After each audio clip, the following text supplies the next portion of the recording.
Okay, good morning, everyone. We meet after a long time, couple of years that we've been waiting for this session to happen. Welcome first to everyone, all the industry people, the delegates, the speakers, and everyone else. Couple of years where I think the industry has gone through perhaps the worst time ever. The last real problem in the industry was, I think, in the 2008 to 10 era, with the recession, when the recession had hit us. I think this seems to be now a 10-year kind or once in a decade event.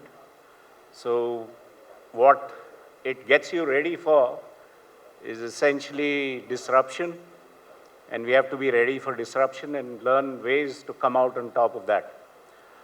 A lot of things that I wanted to say actually was covered by Saloni in her presentation, so I won't bore you with the same details. What I would like to say is the future is good, but what the future is, essentially, we don't really know. So we have to look forward to models which are much more flexible and fast speed to market is going to be very, very important. Our own experiences show that you need to be ready in the offline, online, and the omni-channel kind of a space. You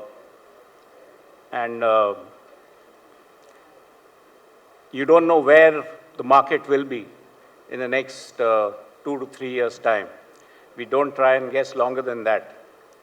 What has happened in the course of the COVID outbreak in 20 and 21 has been the shift in market towards e-commerce.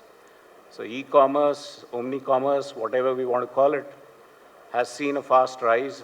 They have gained in the last 2 years what they would have essentially gained over a period of, say, 4 to 5 years. So that has given them an advantage of about, I think, 2 to 3 years. But the future will be the same, we don't know. One of the things that she mentioned over here was, the 50-50 split in modern retail between e-commerce and offline retail. Whether that will be true, it will be more so, less so, we don't really know. Only thing we know is that we need to be ready for it. So when in Reliance we were hit by the COVID wave, we quickly managed to roll out e-commerce models and get scale in e-commerce very, very quickly. So you have to use the opportunities which come your way in the market and try and maximize that to the best that you can. However,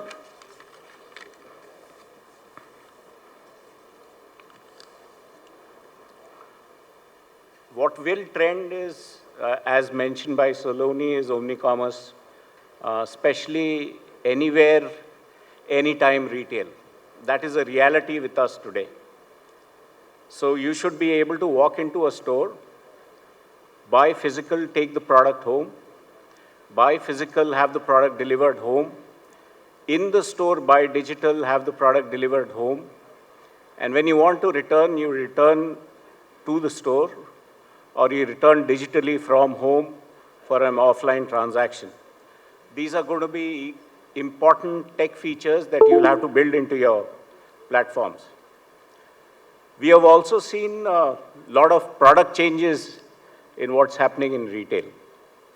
What is very, very clear is that, hard workplaces are no longer the norm. So even as we go back to work now, it's much more a flexible model. So flexible in the sense of hours in office, days in office. Most people are looking at 2 to 3 days in office, 2 to 3 days work from home. So the fashion consumption patterns are changing. Formal, which was anyway down in the pre-COVID period, is going to see a struggle before it comes back. Comfortable, casual, Loungewear, these are the categories which are going to kind of get permanent traction in the market. Work clothing will also change towards smart casual and maybe a lot more of, casual clothing. Um, so brands need to evolve. They need to build ranges that are relevant to the people.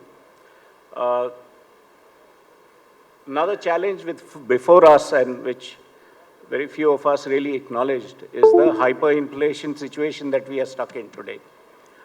You are aware of cotton yarn prices almost doubling, or sorry, cotton prices almost doubling, and that has put see that basically two kinds of inflation. One is a cost push inflation, the other is a demand pull inflation. Demand pull inflation doesn't really hit the bottom line of companies because as your cost goes up, your revenue also goes up. But this is a pure cost push inflation, where the cost push factors are narrowing the bottom lines of the company. So you're not able to pass on the entire increase in cost of production to the customer via price rise. And it's a competitive marketplace. So supply chains will be challenged. You have to find ways of innovating on the product, doing value engineering, looking at new fabrics, new blends, new yarn developments to ensure that your margins remain intact. This is going to be a hard fact of the market, especially this year and next year. We have seen the yarn prices go up, product costs go up, but not all of us have been able to pass on the entire cost rise to the customers. And we have had to absorb a lot of these costs. Hence, cost sharing models will also become more and more relevant in the retail scenario, where we move from hard rentals into revenue share agreements with landlords and owners of properties in the country, where they share in the good or the bad times of retail. Even in e-commerce, we are seeing lots of changes. Like someone said, e-commerce is already dated. 2 years back in e-commerce, we used to say reliability of delivery is more important than speed of delivery. So if you're promising a 5-day or a 7-day fulfillment period, we always thought that was more important than saying I'll deliver within 24 hours. Now we are seeing that speed of delivery is getting more important, and we are seeing all these new models coming in with 1-hour delivery and 10-minute deliveries and what have you. Now, that may be indicative of the times to come where speed of delivery is going to be important. Earlier, speed of delivery was not important also because people receive the goods either in office or at home. But here in dual income families, with wife and husband working, if you can give accuracy and speed of delivery, you will have most of the deliveries going home. You have to prepare for that. Digital, like mentioned by Saloni, I think physical retail will have to become a lot more digital. And that is going to be extremely important. So what is the basic advantage of e-commerce over physical retail? It is the width of product they can offer. In your store, depending on size of store, you can do 3,000 options. Somebody in a very large format can go up to 30,000 options. Today in Ajio.com, we have 1 million options. So how do you ensure that physical retail is able to compete with digital retail? And that's where what you have to build into physical retail is an ability to sell a lot more options than you presently stock. So for example, if you've got a product in 3 colorways and 4 sizes, which is 12 pieces that you essentially have to stock up front, actually what you need is 4 sizes and 4 colors. So you can do it 4 sizes and 3 colors. You can do it in just 4 pieces. So if you have those 4 pieces, then the rest of it could be integrated into your e-commerce structures. Secondly, you can stock triple the number of options in the store. So store has to be able to compete with the digital offering and offering more relevance in terms of width, where physical retail is being hammered by digital retail today. Another reality in our country of India size, 1.3 billion people, is the class 3, class 4, and class 5 towns. By class 5 towns, I mean taluka, tehsil level town upwards. For most of us sitting here today, I don't think we have a viable model to service the class 4 and class 5 towns. Cost recoveries are not there. So the choice is that, digital retail is penetrating these towns much faster than organized retail. In our own experiments in small towns where we opened stores in taluka and tehsil towns, we found good return on investment. We find that you get great market share, you get steady increase in volumes, you get a lot of customer loyalties. So these towns are going to be relevant to us. Large parts of India still reside there. Also, there's been a reverse migration from larger cities into the smaller cities. Some of those work patterns will continue.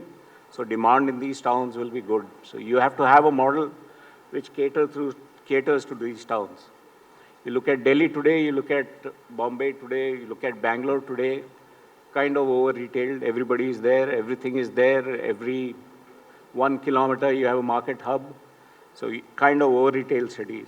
But these class 3, 4, and 5 towns, I think, will be very, very important as we come along.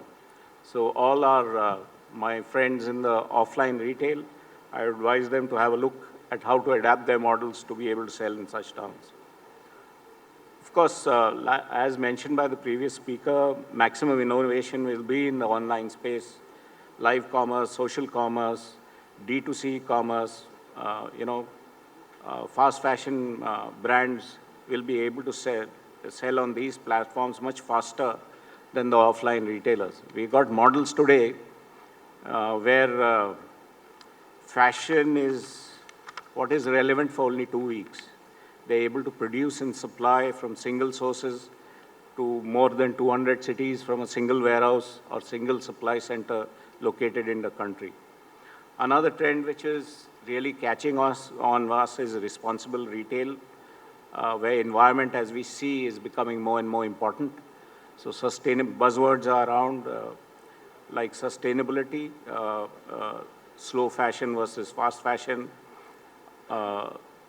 upcycling, catching on, re-commerce, all kinds of buzzwords floating around today.